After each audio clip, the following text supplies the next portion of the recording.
The crystal cities of Veltar Prime glowed softly in the evening light. Ambassador Thrixall stood in the communication chamber, his translucent body shaking with fear. Outside the window, he could see the peaceful gardens where his people had lived for thousands of years. The beautiful crystal formations that powered their entire civilization sparkled like diamonds. But 3 of their 12 worlds were already gone. Completely destroyed. Thrixall's assistant, a smaller crystal being named Kilvin, rushed into the room. "Ambassador, we just lost contact with the 4th world. The Morghull ships are everywhere." Thrixall felt his crystal heart grow cold. The Morghull Empire had appeared from nowhere 6 months ago. They were huge insect-like creatures with sharp claws and endless hunger. They didn't want to trade or talk.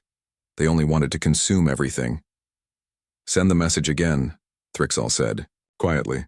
"All frequencies, emergency priority." The message went out across the galaxy for the 100th time. "This is the Veltar Confederation. We are a peaceful people. Our worlds are being destroyed by the Morghull Empire. We have no weapons. We have no military. Please, anyone who can hear this, we need help. We only ask for small assistance, medical supplies, evacuation ships, peacekeepers. We will give anything in return. Please help us." Meanwhile, on the far edge of the galaxy, Earth's deep space communication array picked up strange signals every day. Most were just noise from dying stars or random space radiation. But technician Jiwan had been doing this job for 5 years. She knew what real communication looked like. The signal that came through at Oro 300 hours was different. It was clear, desperate, and repeating on multiple channels. Jiwan put on her headphones and listened carefully. The translation software worked slowly, but the meaning was clear. "Holy shit," Jiwan whispered. She grabbed her phone and called her supervisor. "Sir, you need to hear this. We've got aliens, and they're asking for help." Within 2 hours, the message reached Terra Command headquarters. Admiral Minho was pulled from his bed and rushed to the communication center. He listened to the alien message 3 times without saying a word. "Analysis?" he asked finally. Intelligence Officer Sola stepped forward with a tablet. "The signal originated from a star system about 800 light-years from here. We've never had contact with this species before. According to their message, they're being attacked by something called the Morghull Empire. What do we know about their attackers?" "Nothing directly, but we've been tracking some unusual energy signatures in that region for months. Large ships, military-grade weapons, signs of planetary bombardment." General Yuna, who had arrived minutes earlier, studied the star charts. "It's outside our normal patrol area, but not too far for the 7th Fleet." Admiral Minho was quiet for a long moment. Around him, his staff waited. They knew that look. The Admiral was making a decision that would change everything. "They're asking for peacekeepers," noted Fleet Commander Taiho. "Medical supplies, evacuation ships, negotiators. Sounds like they want us to help them run away." "Sir," Sola added, "their message suggests they have no military capability at all. They describe themselves as peaceful, crystal-based life forms. Their entire civilization seems to be built around art and philosophy." Admiral Minho looked at the translation of the alien message one more time. He read about the crystal cities, the beautiful gardens, the peaceful people who had never known war. He read about the Morghull destroying everything they touched. "Get me fleet communications," he said finally. "Sir?" Taiho asked. "Prep the 7th Fleet. Full battle configuration." The room went silent. Full battle configuration meant every weapon, every ship, every Marine in the 7th Fleet. It meant going to war. "Sir," General Yuna said carefully, "they're only asking for peacekeepers." Admiral Minho stood up and walked to the huge window that showed Earth's orbital defense platforms.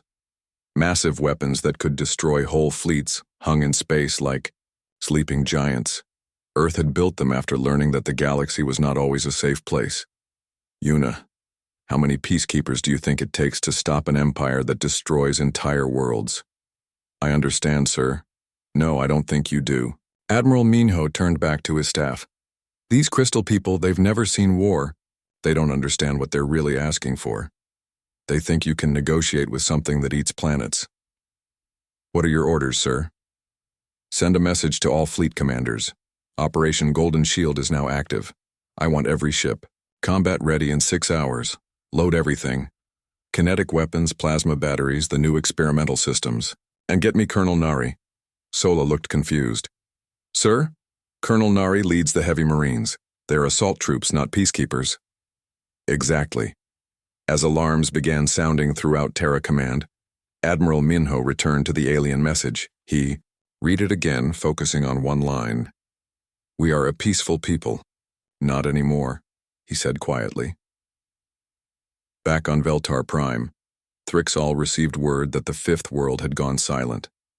Half their civilization was now gone. The Morghull ships were getting closer every day. Any responses to our message? He asked. Kilvin. Nothing from the Galactic Council. They're still debating what to do. A few minor species sent sympathy, but no offers of help. What about the unknown signal from the outer galaxy?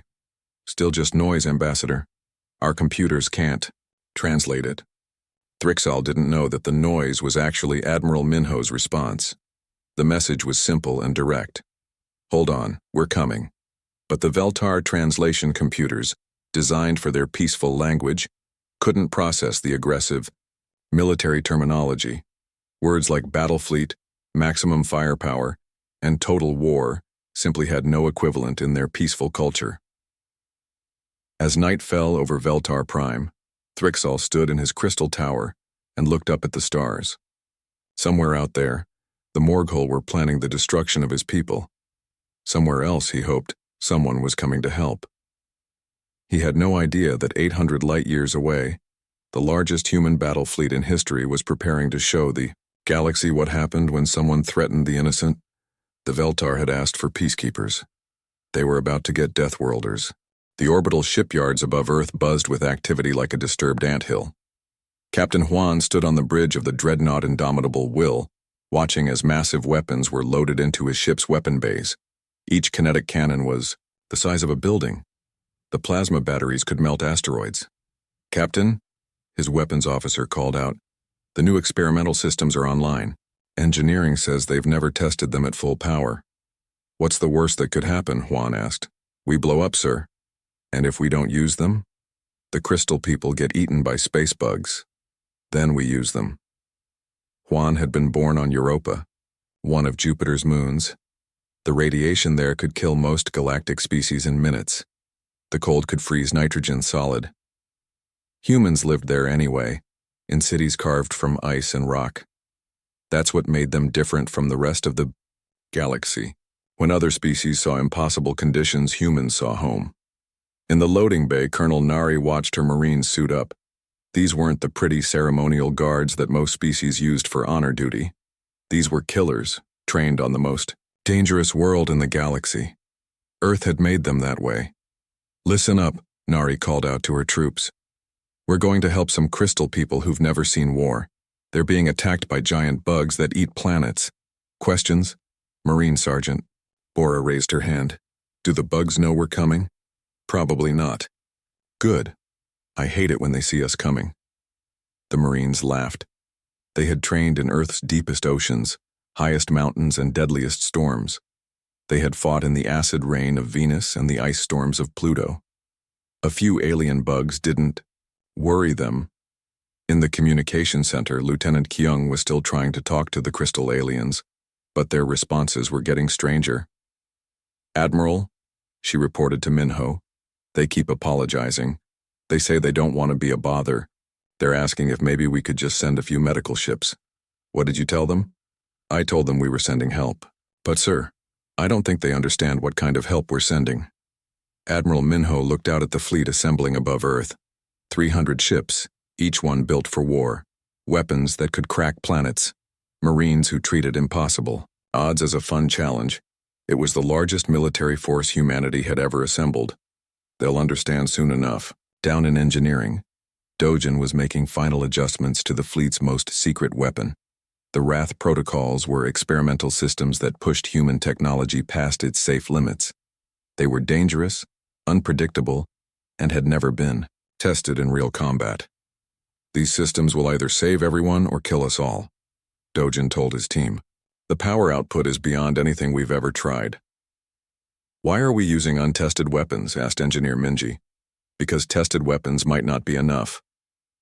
Earth had joined the galactic community 50 years ago. The other species had been shocked to discover humans. Most life in the galaxy evolved on gentle worlds with stable climates and calm weather. Earth was different. Earth was violent. Earthquakes that could split continents. Hurricanes with winds that could flatten cities. Volcanoes that could change the weather of the entire planet. Ice ages that lasted thousands of years. And somehow, impossibly, life had not just survived on Earth. It had thrived. The other galactic species called Earth a death world. They couldn't understand how anything could live there.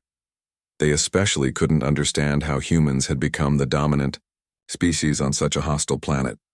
The answer was simple. Earth had made humans tough. While the fleet prepared, reports kept coming in from Veltar space. The crystal aliens sent increasingly desperate messages. The sixth world had fallen. The seventh was under attack. The Morghole were moving faster, now confident that no one would stop them. They're describing the Morghole tactics, Intelligence Officer Sola reported to the command staff. Total consumption. They don't just defeat their enemies, they eat everything. The population, the cities, even the planets themselves. Barbaric, said General Yuna. Efficient, Admiral Minho corrected. These Morghole have been doing this for a long time. They've probably never met serious resistance. They're about to, said Fleet Commander Taiho. The final ships of the 7th Fleet moved into formation. The indomitable Will led the battle line, its massive guns pointed toward distant stars. Around it, cruisers and destroyers formed protective screens. Behind them came the support ships, medical vessels, supply ships, and troop transports full of Marines. Fleet status report, Admiral Minho requested. All ships ready, sir. Weapons loaded. Marines embarked. Engineering reports all experimental. Systems are online. What about the Veltar? Any new messages? Lieutenant Kyung checked her screens. Yes, sir. They're reporting that the 8th world just went silent. They say the Morghole will reach their home system in 3 days. They're still asking for minimal assistance. Admiral Minho almost smiled. Minimal assistance. These crystal people had no idea what was coming. In their peaceful language, there probably wasn't even a word for what humans did to their enemies. Signal the fleet. All ships, prepare for hyperspace jump. Coordinates, sir. Veltar Prime, maximum speed. The human fleet jumped to hyperspace, not with the gentle transition most galactic species used, but with the violent tear in spacetime that human drives created. Reality bent around them as they punched through the universe toward a species they had never met, to fight an enemy they knew nothing about. Because that's what humans did. When someone asked for help, they helped. When someone threatened the innocent, they fought. It didn't matter if the odds were impossible. It didn't matter if they might not survive. It mattered that it was right. As the fleet traveled through hyperspace, Admiral Minho recorded a message for history. This is Admiral Minho of the Terran 7th Fleet. We are responding to a request for aid from the Veltar Confederation. They asked for peacekeepers. They asked for minimal assistance. They're getting Deathworlders instead. And by God, that's going to have to be enough. The Veltar had no idea that their prayers had been answered by the most dangerous species in the galaxy. They were about to learn what happened when someone made the mistake of threatening humanity's friends. The Morghole bioship Endless Hunger drifted through space like a massive insect. Its hull was alive, breathing, growing. Inside, millions of warrior drones moved through organic corridors, preparing for the final assault on the crystal worlds. Hive Queen, Sekta sat in her throne chamber, her body a grotesque mix of insect and machine. Around her, smaller Morghole scurried about, bringing reports from across their empire. She was ancient, even by Morghole standards. She had personally overseen the consumption of over 1,000 worlds. Report, she commanded, her voice a harsh, clicking sound. General Carrick, her prime war leader, approached on 6 legs. His exoskeleton was covered in battle scars from countless conquests. 8 crystal worlds have been fully processed, my queen. Their populations consumed, their resources Absorbed. The remaining 4 worlds show no resistance. Excellent. How long until we reach their home system? 2 days, my queen. Their capital world holds the largest concentration of crystal formations. The energy they will provide should power our fleet for the next expansion. Sektha's mandibles clicked in satisfaction. The Veltar had been disappointing prey. Most species at least tried to fight back. These crystal beings just sent messages begging for mercy. It was almost insulting. Any response to their distress calls? Intelligence Cast Mordek stepped forward, his thin form bent over data tablets. The Galactic Council continues to debate. Several minor species have offered sympathy. Nothing of military significance. Good. The galaxy continues to prove that it contains only predators and prey. The Veltar are clearly prey. The Morghull had built their empire on this simple truth. For 10,000 years they had swept across the galaxy, consuming everything in their path. They had destroyed species that fought back and species that surrendered. In the end, it made no difference. Everything was food. In the ship's war room, tactical officers studied holographic displays of the remaining Veltar worlds. The crystal beings had no weapons, no defenses, no military installations. Their cities were built for beauty, not protection. It's almost too easy, commented battle leader Vextar. Where's the challenge? Where's the sport? Don't complain, Karaka replied. Easy prey means fewer casualties for us. The Queen wants maximum efficiency. Still, I miss the old days when species would at least try to fight. Remember the Corvani? They had those beautiful energy shields that took weeks to break through. The Corvani are gone, consumed. Their resistance only delayed the inevitable. Meanwhile, Scoutcast Zixtar was analyzing long-range sensors when something unusual appeared on his screens. Energy signatures from the edge of the system. Ships, but not like any they had encountered before. Interesting, Zixtar muttered to himself. He ran the readings through the Morghull database. No matches. The ships were made of metal, which was primitive by galactic standards. Most advanced species used biotechnology or energy constructs. Probably scavengers, he decided. Maybe some minor species hoping to pick through the remains after we're finished. He filed a routine report and went back to monitoring the Veltar homeworld. The unknown ships didn't seem like a threat. Their technology looked ancient, their numbers small compared to the Morghull swarm. But something bothered Zixtar. The energy readings were strange, too intense for ships that size, too violent for any civilized species. He ran the scans again, checking his equipment. The readings were definitely real. Science Cast Mordek, he called over the communication system. I'm getting unusual energy signatures from unknown vessels. Could you analyze them? Mordek was busy calculating consumption, rates for the remaining crystal worlds, but he glanced at the data Zixtar sent. Thermal patterns are extreme, gravitational anomalies around their drive systems, radiation levels that would kill most species. What does that mean? Probably equipment malfunction. These primitives clearly don't know how to properly maintain their ships. Neither of them understood what they were seeing. The Morghull had evolved on a world with gentle storms and mild radiation. Their biology was efficient, but fragile. They couldn't imagine a species that had evolved under conditions that would instantly kill them. They couldn't imagine Deathworlders. Back in the throne chamber, Hive Queen Sektha reviewed the final plans for the Veltar consumption. The remaining 4 worlds would fall within days. After that, her fleet would move on to the next sector, following the same pattern they had used for millennia.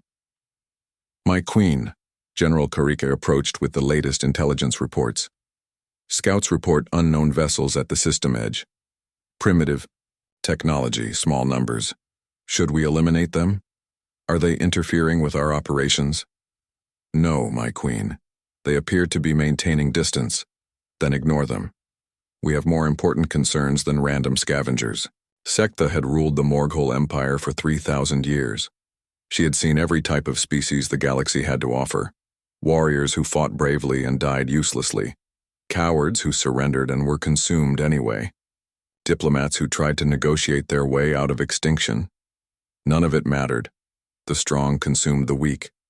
It was the law of nature, the truth of existence. The Morgul were the strongest species in the galaxy, so everything else was food. "Begin. Final preparations," she commanded. "I want the crystal homeworld to fall before their sun sets tomorrow."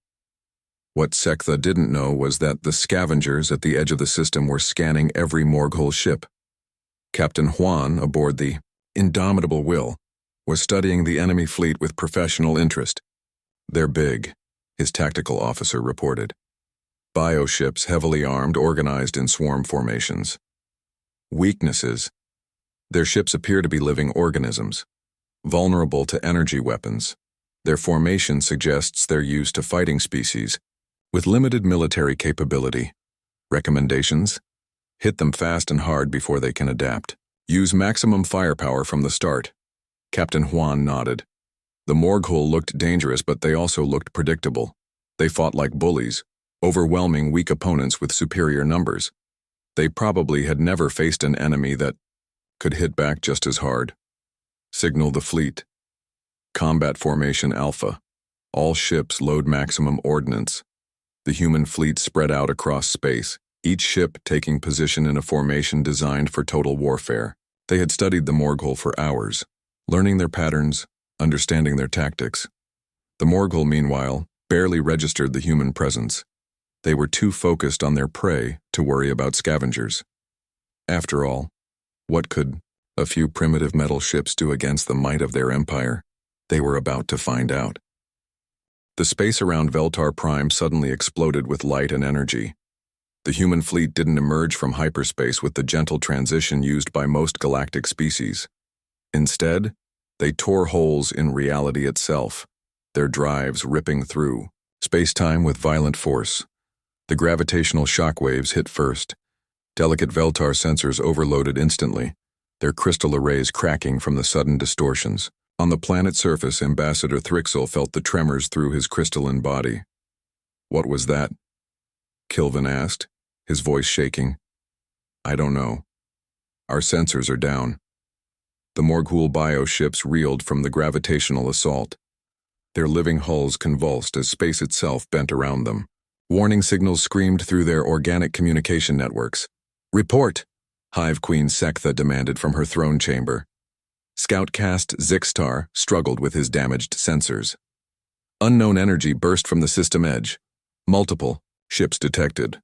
The primitive vessels we were monitoring. How many? Difficult to determine. Their energy signatures are extreme. General Karik studied the tactical displays with growing concern. The unknown ships were spreading across space in perfect formation. Their weapons were powering up, energy readings that should be impossible for vessels that size. "My queen, I recommend we investigate these newcomers before proceeding with the final assault." Before Sektha could respond, every communication channel in the system received the same message. It came in perfect translation, broadcast on all frequencies with overwhelming power. "This is Admiral Minho of the Terran Battle Fleet. You have 60 seconds to begin withdrawing from Veltar space, or we will demonstrate why evolution favored aggression on our world." The message sent shockwaves through both fleets. The Veltar had never heard language so direct, so threatening. Their peaceful minds could barely process the concept of ultimatums delivered with such cold authority. The Morgul were equally stunned, but for different reasons. In 10,000 years of conquest, no species had ever spoken to them like that. No one had ever given them ultimatums. "Who dares?" Sektha shrieked, her mandibles clicking in rage. "Unknown species, my queen. They call themselves Terrans. No record in our databases. 60 seconds? 60 seconds?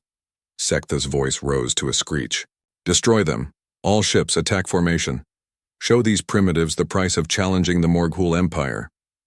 The 60 seconds passed in tense silence. Then Admiral Minho's voice returned, calm and deadly. "Time's up." The human attack began, with Battle Group Alpha, led by Captain Sunmi aboard the cruiser Relentless Storm. What should have been a massive space battle between fleets turned into something else entirely. The first human salvo lit up the darkness of space like a new star. Kinetic weapons moving at significant fractions of light speed struck the Morgul formation. Bioships that had survived thousands of battles simply disappeared, vaporized by the impact of solid metal projectiles moving faster than most species. Ships could travel. "Target destroyed," reported Sunmi's weapons officer. "Next target." "Already gone, Captain." The kinetic round went through it and hit the ship behind it. The Morgul had never experienced weapons designed for warfare on a death world. Human technology wasn't elegant or sophisticated like other galactic species. It was brutal, efficient, and utterly without mercy. It had been created by a species that viewed war as a natural state rather than an unfortunate exception. Plasma, batteries designed to function in the crushing depths of Jupiter's atmosphere, burned through bioship hulls like paper. Energy weapons that could operate in Earth's magnetic storms overloaded Morghull defensive systems in seconds. General Karrik watched his fleet die with growing horror. "Impossible. Our ships are being destroyed faster than we can count." "All units, scatter formation," Sekta commanded. "Use evasive maneuvers." But the humans had anticipated this. Their weapons weren't just powerful. They were smart.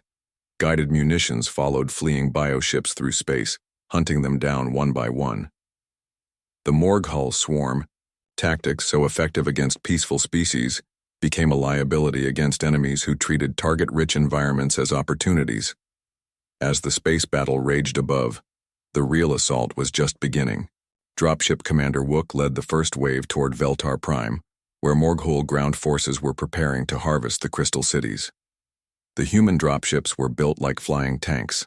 They had to be. On Earth, atmospheric entry was just the beginning of the challenges. These ships could land in hurricane-force winds on moving tectonic plates or in the middle of volcanic eruptions.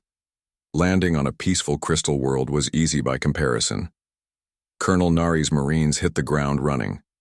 They had trained in Earth's Amazon rainforest where every plant could kill you. They had fought in the Arctic where the cold could freeze your blood solid. They had battled in Earth's deepest ocean trenches where the pressure could crush submarines. Fighting giant bugs on a garden world was almost relaxing. "Contact front!" shouted Sergeant Bora as Morghull warriors emerged from crystal structures. The insectoid creatures were twice the size of humans, with razor-sharp claws and natural armor plating. The Marines opened fire with weapons designed to stop Earth's most dangerous predators. Bullets that could penetrate the hide of a Terran. Megafauna punched through Morghull exoskeletons like they were made of plastic. "Is that all they've got?" asked Private Dabin, reloading his rifle. "I fought scarier things in basic training." The Morghull warriors had never faced opponents who viewed them as just another hostile life form to be eliminated. Every species they had encountered before had been terrified of their size, their claws, their savage appearance. Humans looked at them and saw oversized insects that needed to be exterminated. Colonel Nari coordinated the ground assault from her command post in a recaptured crystal spire. "2nd Battalion, sweep the Eastern District. 3rd Battalion, secure the evacuation routes. I want every crystal civilian moved to safety before nightfall." "What about the Morghull commander?" asked her communications officer. "Kill it." The Veltar watched in amazement as their crystal cities were liberated by warriors unlike anything they had ever imagined. The humans didn't just fight. They hunted. They used tactics learned from Earth's apex predators, refined through countless conflicts on humanity's violent homeworld. Ambassador Thrixall emerged from his shelter to find human Marines securing his district. One of them, a stern-faced woman with colonel's insignia, approached him. "Are you Ambassador Thrixall?" Colonel Nari asked. Yes, I am. Are you the peacekeepers we requested?"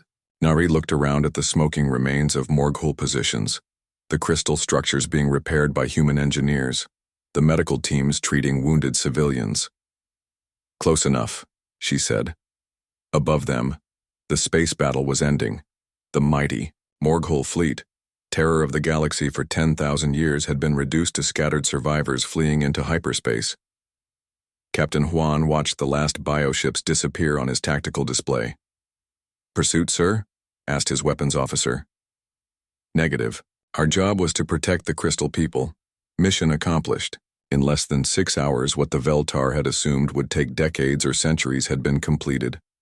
Their worlds were free, their people safe, their crystal cities intact. They had asked for minimal assistance from peacekeepers. They had received maximum effort from Deathworlders.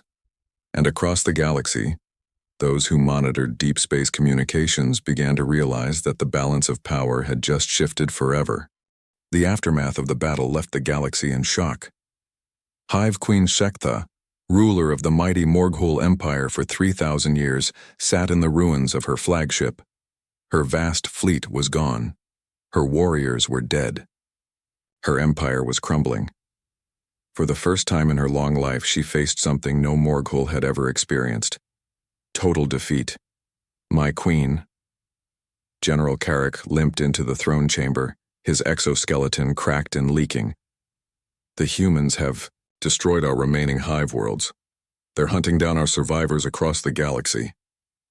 Shektha could barely comprehend what she was hearing. Impossible.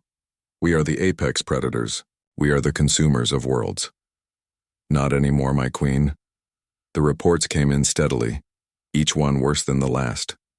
Human task forces had appeared in every Morghul system simultaneously. Their ships moved with precision that made military analysts across the galaxy weep with envy. Their weapons turned mighty biofortresses into vapor with casual efficiency. But it wasn't just the technology that terrified the surviving Morghul. It was the humans themselves. They fought like nothing the galaxy had ever seen. Cold, efficient. Utterly without fear or mercy, science-cast Mordek had managed to intercept some human communications during the battles. The translations chilled him to his core.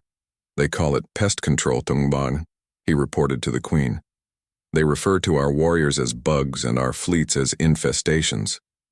They discuss our destruction the way other species talk about cleaning their homes. Shektha realized with growing horror that the humans didn't see the Morghul as worthy enemies. They saw them as vermin to be exterminated. Meanwhile, on Veltar Prime, Ambassador Hyuk was trying to establish the first human embassy in crystal space. The grateful Veltar kept offering tribute, territory, even servitude. None of it made sense to the humans. We don't want to rule you, Hyuk explained to Ambassador Thrixall for the 10th time. We don't want your resources or your worlds. We came because you asked for help. Thrixall's crystalline features reflected confusion. But you saved us. You defeated the Morghul Empire. Surely you want something in return. We want you to rebuild. Live in peace. Be happy. This concept was so alien to galactic politics that it left the Veltar speechless. For thousands of years, the strong had dominated the weak. Conquest led to tribute. Military intervention led to occupation. But the humans seemed genuinely uninterested in taking advantage of their overwhelming victory. The news of the Morghul defeat spread across the galaxy like wildfire. The Galactic Council, still debating whether to send humanitarian aid to the Veltar, found themselves trying to understand reports that seemed impossible. A single human fleet destroyed the entire Morghul Empire? Council mediator Felnox read the intelligence reports with growing disbelief. In 6 hours? According to all sources, yes, his aide confirmed. The humans call it Operation Golden Shield. They treated the destruction of our galaxy's most feared military power as a routine police action. What do we know about these humans? Very little. They've been members of the galactic community for 50 years, but they've kept to themselves. Mostly they've ignored our conflicts and focused on their own affairs. Until now. Yes, sir. Until now. The implications sent shockwaves through galactic civilization. If humans could casually destroy the Morghul Empire, what did that say about every other military force in the galaxy? What did it say about the nature of power itself? On distant worlds, species that had lived under Morghul threat for generations began to realize they were free. The Carathians sent messages of gratitude. The Zilani resumed interstellar trade for the first time in centuries. The peaceful Yilani emerged from their hidden colonies, but it was the human response that truly changed everything. Instead of demanding tribute or establishing protectorates, they simply offered protection. Captain Rena established the first Terran defense post in Veltar space, staffed entirely by volunteers. "We're not here to control you," she told the assembled Veltar leaders. We're here to make sure no one else tries what the Morghole did. For species that had lived under the law of might makes right for millions of years, this was incomprehensible. Power existed to be used for personal gain. Military strength existed to dominate others. That's how the galaxy worked. But the humans seemed to operate by different rules entirely. The revolution in galactic thinking started slowly, then accelerated.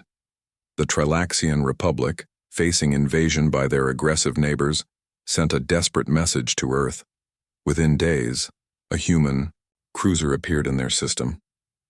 The invasion fleet took one look at the Terran vessel and fled. The Peaceful Merchants Guild, constantly raided by pirates, received human escort ships that eliminated the pirate problem in a single week. The escorts then left, refusing payment. The Corvex theocracy, surrounded by enemies, found human patrol ships keeping the peace in their space. When they offered to make the humans their new gods, the humans politely declined and suggested they worship whatever made them happy. Admiral Minho's final report became the most studied document in galactic history. The Veltar asked for peacekeepers. They got Deathworlders. In their language, the difference doesn't exist. In ours, it's everything. Galactic linguists spent months trying to understand that single statement. How could a species see no difference between keeping peace and waging war? How could the same individuals who had efficiently destroyed the Morghole Empire spend their time protecting crystal gardens and teaching alien children to play human games? The answer, when it finally came, revolutionized galactic philosophy. Humans didn't fight because they enjoyed violence. They fought because they wanted violence to end. They didn't seek power to dominate others. They sought power to protect those who couldn't protect themselves. Years later, Ambassador Thrixall stood in his rebuilt Crystal City, watching human children play with Veltar younglings. The Deathworlders had not conquered his people. They had not enslaved them or demanded tribute. They had simply done what they said they would do. They had helped. Ambassador, his aide Killivan approached with the daily reports.